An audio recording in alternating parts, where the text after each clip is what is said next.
Hey, and welcome back to 80 Proof Gaming. Today I'm checking out Infinity Wars, available on Steam for free, $0, 0 cents.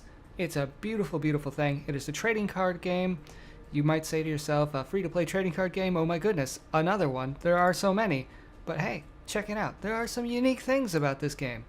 So, I figure the first thing I should probably do, head on over to cards so you can see a few interesting things about the cards. First of all, look at how pretty the animations are. Everything has animations. They're all animated and they are all quite well done, I might add. There are even some cards that when you do certain effects on them, the visual will change. You'll be able to see a difference in the card itself, and that is especially cool. It's these nice little touches that really make these games stand out, and it stands out, so that's great. When you first start playing the game, you are given tutorials. You may think, wow, this seems like a lot of tutorials over here on the right. Basic tutorial 1, 2, morale, trading post, simultaneous turns, zone types, and final test. Well, it's not that much because it has a whole nother list of tutorials over here. Academy. I do not recommend you really jump right into the Academy missions. These are quite difficult, in fact. The intermediate ones are okay, and then you get onto the advanced missions, and they are like twice as hard. They're like a puzzle each time. Now, another cool thing about this game is it has quite the extensive campaign. So you see, for each faction of the game, it has its own campaign, and as you can see, hard and insane difficulty are locked. I assume, but I do not know, that after you've unlocked you finished all of the normal difficulty on every campaign, I'm hoping it then unlocks at least hard or maybe insane. If not, then I don't know how that's done. You might have to figure it out for me. So let's go ahead and check out some of the gameplay. Now, I could go and do a PvP map, but that might take a while, and matchmaking is a thing. If you want to see me do some PvP, then I will do that for you later. If just one person comments that they want to see me do PvP, draft or constructed, then I'll go ahead and start doing draft and constructed. Thanks. Alright, let me set up this campaign, and then we will go for it. We'll do the Genesis campaign because I haven't completed it yet. So, Aletta beckons you over. Her latest inventions have just come back from manufacturing, and she would like you to test them with her. You should probably do it. You are getting paid after all.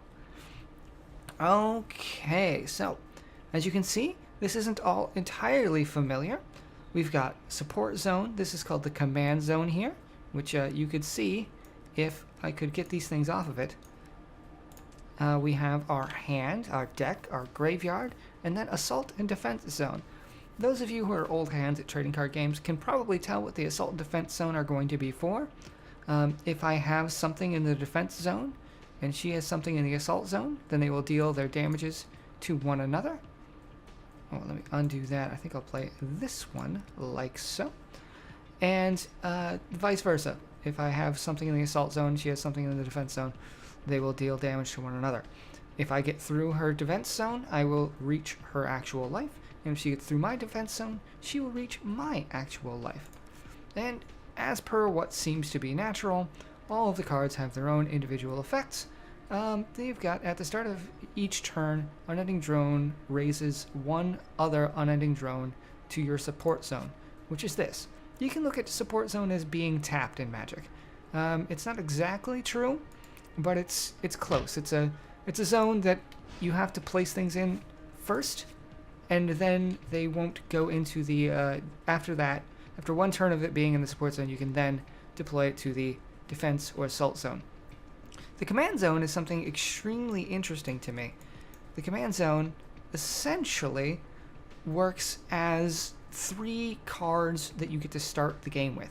Now, you choose these when you build your deck, so it's very intricate for the strategy. You may choose a card like this, which has an effect, a pay effect, so that you can use it from the command zone.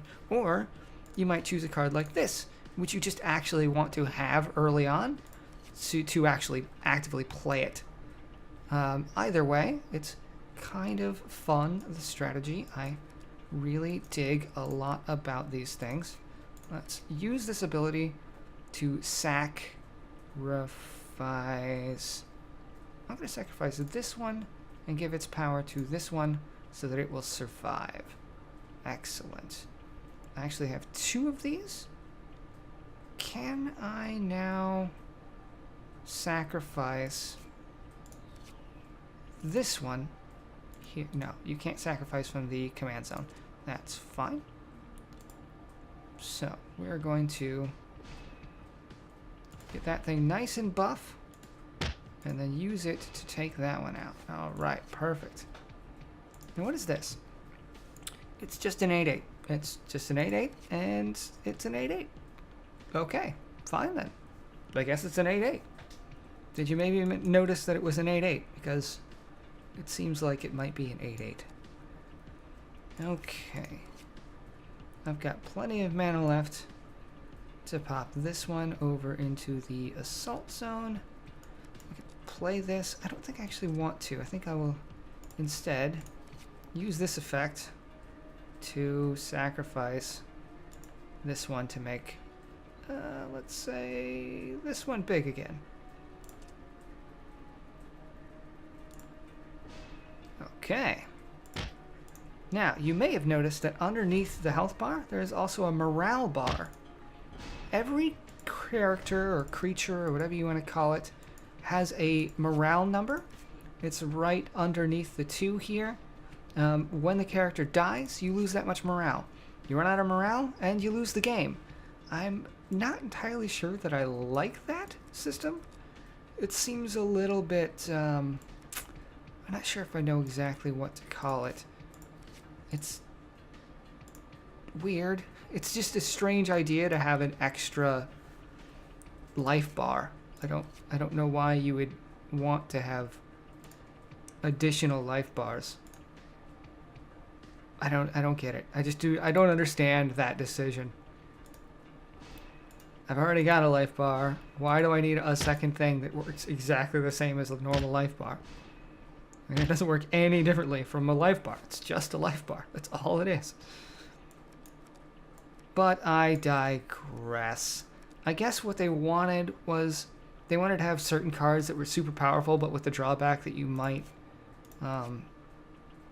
be losing too much morale as you used it. And I guess that's alright. I can't really complain too hard about that. But I am gonna go ahead and complain too hard about that. Just so we're clear. That is what I'm doing. Okay. Both of them are sacrificing something to buff something else. Here we go. Alright. Things are going just fine so far. The cool thing about these guys is that they'll only bring back as many as are in play. So if you have lost more than half of them, then you'll start actually losing out on some of them. I mean, they'll stay in the graveyard for a turn. That's not really losing them, so to speak, but I think you get my meaning. Let's just buff the hell out of my defensive one. Let's just have one defensive one that's really huge. I'll play this. I might lose my offensive one that I've been buffing this whole time. Am I going to? No, I am not, because that's not how that works. It looks like I'm winning, finally. Not by any skill of mine, I'm afraid. But it does appear as though I am in fact winning. So that's nice. Let's grab another one. Oh, why am I grabbing that one? No, that's a mistake. I want to grab the one that's exhausted so that I can still use the ones that aren't exhausted. That's the master plan. Okay, everybody's doing their thing. I'll toss these out in the attack position. And let's see if we win the game now. Oh yeah. Look how big I made that thing just now. He's gonna take those out just fine. 21 damage. Alright. So it looks like all I'm gonna have to do is activate these things. Just do this whole string of things one last time. And then I will just sort of win the game, really. I think I'll put this in the back. Put all the 2-2s up front. Put the big ones in the back. Perfect. And here goes. Oh, I buffed the wrong one. How did you get in the front? Oh, man. I messed that up. I meant him to be in the back. Oh well, we still got plenty of damage. Plenty of lethal damage. This has been Infinity Wars. I do hope you'll check it out. It did get a little bit frustrating when I was playing the tutorial academy missions, but fortunately, I was very stoic. Please check it out for yourself. It's free, and you know, why not? Like if you like it, subscribe if you want to see more, and if you don't want to see more, please let me know why in the comments, because I really do like to improve, and that's the only way I can do it. See you next time.